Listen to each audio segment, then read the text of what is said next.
In academia, the roses in Picketty are blooming with a heady bouquet. Meanwhile, in the real world of inequality, which Thomas Picketty, the French economist, elegantly explores in his Capital in the 21st Century, the weeds of vulnerability overwhelm life. On a grand global scale, the fragrance of the roses is subdued by a lack of clean water, sanitation, and health care. Is the new inequality here to stay? Can there ever be a fair society, a fair system? The answers are probably yes and no, or at least until environmental degradation rises to such a degree that ecological disaster results as the great leveler of all things. Until then, inequality is a fundamental structural, political, and ethical issue. Thomas Picketty provides us with an impressive work on inequality in parts of the Western world. He is probably on the way to the Nobel Prize for the extraordinary details in his work, as he tells us what we already know. Paul Krugman characterizes Capital as a sweeping meditation, a tour de force of economic modeling of what amounts to as a unified field theory of inequality. Now, Life and economists rank the population into three categories: the vast and growing majority of people who have to get by with inadequate means, significant numbers with considerable means, and a very small minority with vast wealth. The 1% of the population that controls 30 to 40% of the wealth in the United States is out of touch with the other 99% and hostile to government spending on social services. With the threat of global disaster, present inequality, which has escalated since 1970, can even worsen. If planetary stress is not restrained, all three groups will ultimately reap a heavy burden, the first group the greatest. Picketty analyzes the economic means gap between the haves and the have-nots over centuries of time through taxation and ownership records, as well as other data, and by use of sophisticated statistical analysis. Left untouched, however, are the effects of inequality on the population, on the family, and on individual health. Sidestepped are the issues of population vulnerability, the societal misery, the differentials in life expectancy, and in maternal and infant mortality. Forgotten are the populations around Chernobyl, where poverty is now the main problem, around Fukushima, where a high level of suicide is now elevated, and where the vulnerable are coerced to clean radioactive soil, as well as in India, where profit was more important than safety, in Bhopal, for example, and in Dhaka more recently, where 1,000 slave workers were killed when a garment factory collapsed. In the three catchment areas, the peoples are all at higher risk to early demise. Ignored also by both economists, Picketty and Krugman, is the ransacking of man's altruism. Picketty and his work provide needed stimuli to discuss unjustifiable inequality. He calls for drastic measures to reduce its asymmetry in Europe, knowing full well that support for any action to do so will not be easily forthcoming. His proposal for optimal social states in the 21st century is based on scale taxation of capital or a global wealth tax. We need to go beyond Picketty. If inequality is to be restrained and lopsided development corrected, and that is a big if, then greater investments are needed in globally organized public health and in support for the well-known historical truth that a healthy and well-educated population are prerequisites to optimize societal production and equality. In parallel, much more is needed than poorly applied treaties to put the planet back in kilter. In all systems, life was always unequal, and the power of the haves, globalized capital today, kept down the have-nots, wages, and social benefits.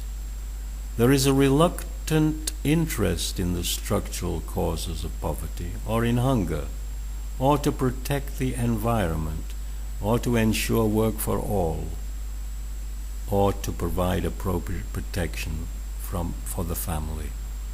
In systems from feudalism to capitalism, inequality has been a chronic condition.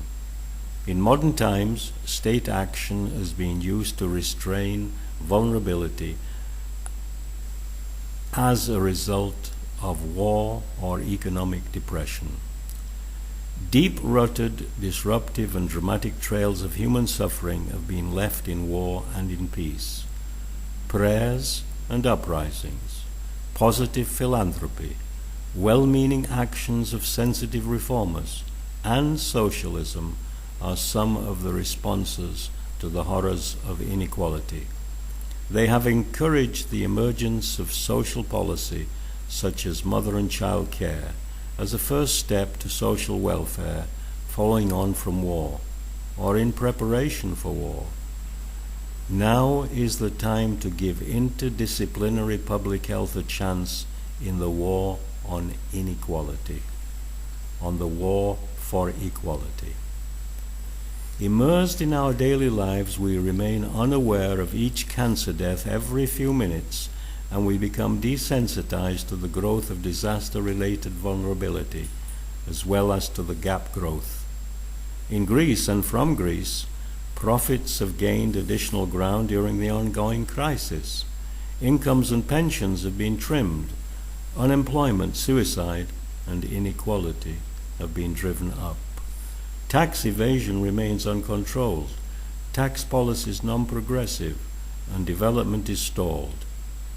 Health indicators are now compromised, while the poorly performing National Health Service is dysfunctional and severely fragmented, and out-of-pocket expenses to the patient is an impediment to their survival. At all levels, we can find denial and unwillingness to identify with what has happened to Greece, with the ruination of Greece.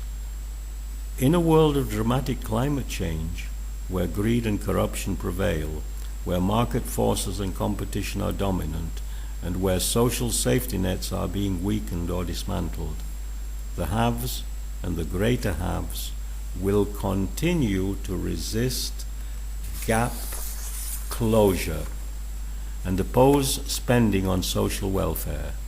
Such infamies of resistance have been overcome by reform, as in 1848 during the Industrial Revolution in Britain, when estate taxes were laughably low, where profit was made in unsanitary working conditions, and when reformers pushed through the first public health laws, as well as circa 1890s, when the quality of life of the have-nots stank in New York. In both cases, life was put back together by public health measures, albeit on a long time constant. One continuing infamy is not ensuring health care financing in the United States and the opposition from the haves to Obamacare. It is time to heal inequality-induced disparities in health, to compensate for inequalities at birth when poor health can start to kick in. What are the dynamics of health demise? Can they be reversed? The effects of health damage, biological and psychological, accumulate over the lifespan, and they are weighted much more from low birth weight, which is several times higher among children of the most vulnerable, to health deterioration with age, which is quicker among the poor than among the rich, and much more pronounced in the third age. One way forward is through the fundamental human right to health, hand in hand with human security, based on freedom from want and freedom from fear, and equality improving social policies. These can reinforce preparation against future disaster and promote population vulnerability containment. Politicians must find the courage, scientists the imagination, and society the understanding to better support public health and health development before disaster-fed inequality spirals completely out of control within a vicious cycle.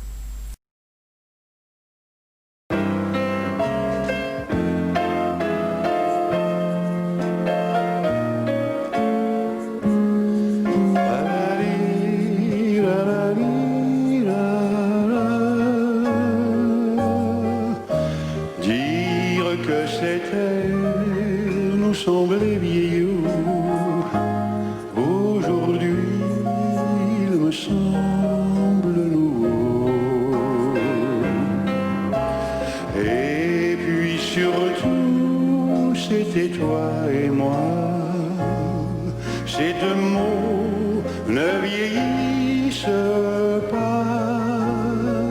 Souviens-toi, ça parlait de la Picardie et des roses qu'on trouve là-bas. Tous les deux amoureux, nous avons dansé sur les roses de ce temps-là.